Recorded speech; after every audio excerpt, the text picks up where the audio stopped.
چھٹے امام کے زمانے میں، منصور دمانخی کے زمانے میں، امام حسن کی اولاد کو اور سادات بنی زہرا کو، اولاد علی بن ابی طالب کو قید خانوں میں رکھا جاتا تھا، اور جس طرح سے رکھا جاتا تھا اس کی گفتگو واقعی ممبر سے کرنا بہت مشکل ہے. انہی امام زادوں میں ایک امام زادے تھے امام حسن کی اولاد میں، جن کا نام تھا علی. اتنے عبادت گزار تھے کہ قید خانے میں ان کا نام پڑ گیا تھا علی العابد. مسلسل نماز میں، مسلسل سجدے میں، مسلسل ذکر الہی میں. جو دیگر امام زادے وہاں قید تھے، کہا کہ آپ اتنے بڑے مستجاب الدعوات دعا کیوں نہیں کرتے کہ منصور دمانخی کو موت آ جائے. عجیب جملہ کہا اس شہزادے نے، اس امام زادے نے، امام حسن کے اس پوتے نے. کہا کہ دیکھو ہمارے لیے خدا نے بعض درجات رکھے ہیں جو سوائے اس قید خانے میں ظلم سہ کر نہیں مل سکتے، اور منصور کے لیے خدا نے جہنم کا وہ آخری طبقہ رکھا ہے جو اسے ہم پر ظلم کے بغیر نہیں مل سکتا. آپ ذرا غور فرمائیے کہ آدمی کے واقع رونگٹے کھڑے ہو جائیں. صلی اللہ علیہ یا موسیٰ بن جعفر، صلی اللہ علیہ ایھا الامام المجتبی یا ابن رسول اللہ. واقعی یعنی صبر کا مقام آپ امام موسیٰ کاظم علیہ السلام کے صبر کو سمجھنا چاہتے ہیں؟ عقل حیران ہے علی عابد کے صبر کو سمجھنے کے لیے. امام حسن کی ایک اولاد ہے، ان کے سروں پر اس قید خانے کی دیوار کو گرا دیا گیا، سب اس میں دب کے زندہ مرے. یہ حالات ہیں امام موسیٰ کاظم سے پہلے کے. خدا آپ کو زیارت نصیب کرے انشاءاللہ. ہلے کی مسجد رد الشمس میں جائیے، اور ہلہ ایک بڑا اہم مرکز ہے. ہلے سے کو 25 30 40 کلومیٹر کے فاصلے پر ایک امام زادے، ان کا نام ہے قاسم نام امام زادے کا، اور امام رضا علیہ السلام کے بھائی، یعنی قاسم ابن موسیٰ ابن جعفر. سمجھیے تھوڑا سا کن حالات میں امام موسیٰ کاظم جی رہے ہیں اور صبر کا مرحلہ کیا ہے. جساس جو دیواریں بناتا تھا، اینٹیں جوڑتا تھا، اور پہلے پلستر تو نہیں ہوتا تھا سیمنٹ کا، چوک سے دیواروں کو، اینٹوں کو جوڑا جاتا تھا. جساس کہتا میرے پاس ایک آیا سپاہی، اس نے کہا کہ ایک قیدی لا رہا ہوں، اس کو دیوار میں چن دو. دیوار میں چن دو مطلب ایک دیوار آگے ایک دیوار پیچھے، اور اس میں قیدی کو رکھا جائے اور دیوار بلند کر کے اس کو پیک کر دیا جائے.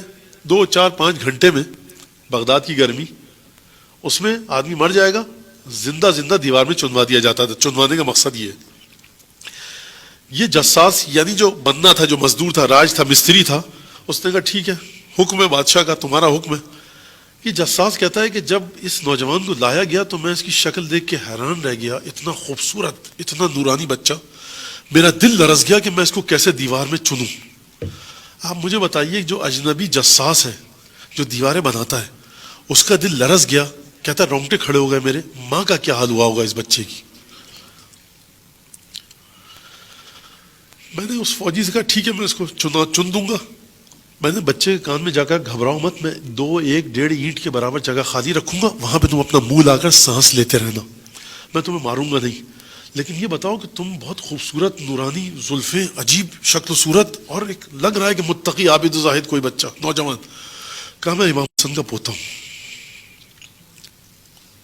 لرز گیا یہ جساس، اولاد رسول خدا. اس نے کہا لیکن دیکھو ایک بات یاد رکھنا، اس کا کسی کو بتانا مت، ورنہ بادشاہ میری گردن اتار دے گا. 2 1.5 2 اینٹوں کی جگہ خالی رکھی. یہ بچہ سانس لیتا رہا. رات کو آیا، اس نے اینٹیں ہٹائیں اور کہا اب نکل جاؤ، بیابان میں چلے جاؤ، گھر مت جانا، نہ بغداد نہ مدینے. یہ میرے جملے، کیونکہ بادشاہ کے جاسوس ہر جگہ پر ہیں منصور کے. اس نے کہا اچھا تم ایک کام کرو، میری زلف کاٹو، اور یہ جو سیمنٹ وغیرہ پلستر ہے اس میں اس کو ذرا سا لگاؤ، اور میری ماں کو جا کر بتا دینا کہ تمہارا بچہ زندہ ہے، تاکہ میری ماں کو کم از کم صبر آ جائے. کہتا میں گیا اور میں نے جا کر ڈھونڈتے ڈھونڈتے پوچھا گھر کہاں پر ہے، تو گھر بتایا 5 6 خواتین بیٹھی تھی. ایک عورت سب سے زیادہ گریا کر رہی تھی. میں خاموشی سے کہا مومنہ مجھے تجھ سے کام ہے، اور چپکے سے اس کے ہاتھ میں دے دی کہ جس کی یہ زلفیں ہیں وہ زندہ ہے. خیر عورت نے شکر کیا. اب یہ بچہ شیخ صدوق کی روایت کے مطابق یہ بچہ، یہ نوجوان لڑکا مشرق کی طرف چلنے لگا، یعنی بغداد سے مشرق کی طرف چلتے چلتے دجلہ کے کنارے آیا. کتنے دن بعد کچھ نہیں پتا، حیران پریشان، کروں تو کیا کروں. یہ حضرت قاسم کا واقعہ سنا رہا ہوں کہ جن سے امام جعفر صادق کو، امام موسیٰ کاظم علیہ السلام کو اتنی محبت تھی کہ امام کہتے تھے کہ میں اگر میرے اختیار میں ہوں تو امامت میں اس کو بھی دلوا دیتا. تقویٰ کتنا تھا، پاکیزگی کتنی تھی، طہارت کتنی تھی. یقیناً امام یہ نہیں کہنا چاہ رہے کہ نعوذ باللہ خدا کا فیصلہ غلط ہے اور میرے بعد جو موسیٰ کاظم کو امامت ملے گی غلط. یعنی امام ہم کو منصب اور مقام اور منزلت بتلانا چاہ رہے ہیں. دجلے کے پاس جب پہنچے 2 بچیاں وہاں پر کھیل رہی تھیں. دونوں میں جھگڑا ہوا. ایک بچی نے کہا کہ بحق صاحب بیعت الغدیر, غدیر کے بیعت کی قسم میں صحیح بول رہی ہوں. یہ گیا کہا کہ تم کس قبیلے کی ہو؟ کہا کچھ دور کے فاصلے پر ہماری بستی ہے. کہا مجھے اپنے سردار کے پاس لے چلو. نہیں بتایا. وہاں گئے. کہا کہ غریب ہوں, ایک پردیسی ہوں. وہاں پر بہرحال آؤ بھگت ہوئی. 3 دن تک مہمان رکھا. 3 دن بعد حضرت قاسم امام جعفر صادق کے فرزند کہا کہ دیکھو رسول خدا نے فرمایا, میں نے سنا ہے کہ مہمان 3 دن تک ہے, اس کے بعد جو بھی ہوگا صدقہ دیا جاتا ہے. تو میں صدقہ نہیں لینا چاہتا, مجھے کوئی نوکری دو اپنے قبیلے میں تاکہ میں کام کر سکوں. اس نے کہا کہ میری محفل جب مجلس لگتی ہے سردار ہوں قبیلے کا, تو وہاں پر آ کر تم پانی پلاؤ. انہوں نے پانی پلانے لگے. ان کو کھانا پینا مل گیا, ایک خیمہ دے دیا گیا. دن گزرتے رہے. ایک دفعہ رات کو سردار قبیلہ کسی کام سے حضرت قاسم کے خیمے میں داخل ہوا. دیکھا تو تہجد, گریہ وزاری, عجیب مناجات. یہ سردار دیکھ کر ہل گیا کہ یہ کون شخص ہے کہ جو اتنی فصیح و بلیغ مناجات کر رہا ہے. واپس آیا, اپنے بیوی بچوں کو جمع کیا. کہا کہ میری ایک بیٹی ہے, میں چاہتا ہوں اس سے شادی کروں. یہ معمولی خاندان کا آدمی نہیں ہے. بہرحال رشتہ دیا گیا, شادی ہوئی, ایک بچی ہوئی. جب بچی 3 یا 4 برس کی ہوئی, حضرت قاسم, میں مختصر کر کے سنا رہا ہوں تاکہ آپ سمجھ سکیں کہ ایک واقعہ آپ سن رہے ہیں, آپ میں سے بعض کے چہروں پہ ایک عجیب تاثر ہے, بعض کی آنکھوں میں آنسو ہیں. آپ سوچئے کہ 6 امام نے, 8ویں امام نے, 7ویں امام نے کس طرح سے برداشت کیا ہوگا. 6 امام نے کس طرح سے برداشت کیا ہوگا. فاطمہ زہرا نے کس طرح سے برداشت کیا ہوگا. امام موسیٰ کاظم علیہ السلام, کاظم کا لقب, اس سے رب کیا ہے اس کا. بہرحال 3 سال کی بچی ہوئی. ایک دفعہ حضرت قاسم ابن امام جعفر صادق کی طبیعت خراب ہوئی. بستر پہ لگ گئے, بستر علالت پر, سانسیں اکھڑنے لگی. کہا کہ تم اپنا تعارف کرواؤ, تم کون ہو. اپنا نسب بتانا شروع کیا. ایک دفعہ سردار قبیلہ کے ہاتھ پاؤں پھول گئے, چہرے کا رنگ اڑ گیا. اس نے کہا یا ابن رسول اللہ, یہ گستاخی مجھ سے ہوئی کہ آپ سے اپنی مجلس میں یہ کام لیتا تھا, مجھے معاف کیجئے. کہا کوئی مسئلہ نہیں ہے, ہم بہرحال ایک سلسلہ تھا, لیکن دیکھو میں مرنے والا ہوں. میری بیٹی کو لے کر مدینے جانا اور مدینے سے باہر اس کو چھوڑ دینا. جہاں یہ چلتی ہوئی خود چلی جائے وہی میرا گھر ہے, وہاں میری ماں ہے, میری ماں کو اس کو میری ماں کے سپرد کر دینا.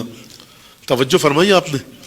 یہ ایک کتنی بڑی کرامت ہے. امام جعفر صادق علیہ السلام کی بیٹی کی 3 سال کی بچی ہے. حضرت قاسم کو پتا ہے کہ میری بیٹی کو چھوڑ دینا, تم کسی سے مت پوچھنا, خود جا کر میری ماں کے پاس اس گھر پہ چلی جائے گی. چپکے سے تم اس کا تعاقب کرتے رہنا, پیچھے پیچھے چلنا. انتقال ہو گیا. سردار نے آ کر بتایا کہ تمہیں پتا ہے کون شخص تھا. یہ ہمارے آقا و مولا کا فرزند تھا, اور یہ ہمیں افتخار نصیب ہوا کہ اس نے ہمارے قبیلے میں آ کر رشتہ ازدواج کو اختیار کیا. بہرحال ہو گیا. گئے لے کر وہاں پر, اور بچی چلتے چلتے دروازے تک پہنچی, اندر گئی. 3 سال کی بچی کو کس نے سکھایا, آپ مجھے بتائیے. ہم امام موسیٰ کاظم علیہ السلام کے علم کے بارے میں کیا گفتگو کریں, ہم امیر المومنین کے بارے میں کیا گفتگو کریں, ہم سیدہ کے بارے میں کیا گفتگو کریں. یہ سیدہ کی پوتی 3 برس کی کیا تعلق ہے اپنے باپ کے ساتھ. محمد والے محمد صلوات. محمد صلی اللہ علیہ وسلم.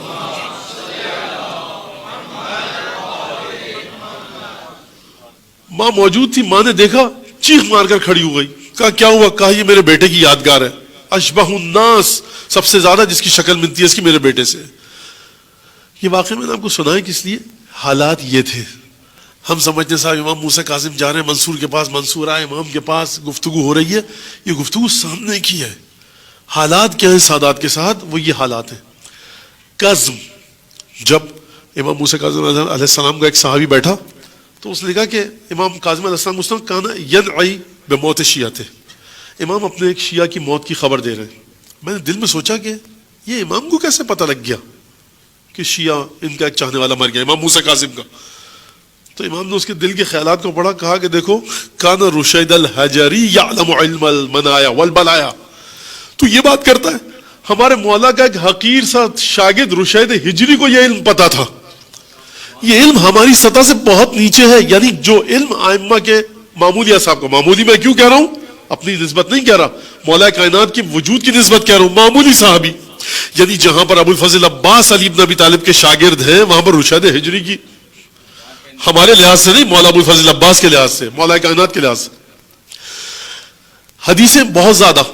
ایک شخص آتا ہے امام کے ساتھ فارسی میں بات کرتا ہے, امام اس کو فارسی میں جواب دیتے ہیں, اور وہ کہتا ہے یا ابن رسول اللہ, اگر مجھے پتا ہوتا کہ اس لیے میں نے یہ فارسی میں آپ سے بات کیا، عربی میں بات کرتا ہے، ایران سے گیا عربی میں بات کرتا ہے، امام فارسی میں جواب دیتے کہتے ہیں اپنے رسول اللہ معذرت چاہتا ہوں، مجھے نہیں پتا تھا آپ کو فارسی آتی ہے، میں اس لیے سمجھا کہ شاید آپ کو فارسی نہ آتی ہو۔ امام نے کہا دیکھ اگر تجھے فارسی آئے یا کوئی زبان آئے اور ہم کو وہ نہ آئے، فما فضلی علیک، پھر میری تجھ پہ فضیلت کیا ہے؟ نعرہ حیدری۔ امام نے فرمایا، حدیث طویل ہے مختصر عرض کر رہا ہوں، امام نے فرمایا جتنی بھی مخلوقات الہی زمین پر گفتگو کرتی ہیں زبان کے ذریعے، ابھی پتھروں کی گفتگو کی بات نہیں کر رہے امام، ابھی درختوں کی گفتگو کی بات نہیں کر رہے، ابھی سمندر دریاؤں کی گفتگو کی بات نہیں فرما رہے، فرما رہے جتنے بھی پرندے چرندے درندے جو زبان کے ذریعے گفتگو کرتے ہیں ان سب کی لغت امام کو آتی ہے۔ ہاکذا یعرف الامام، اس طرح سے امام کو پہچانا جاتا ہے۔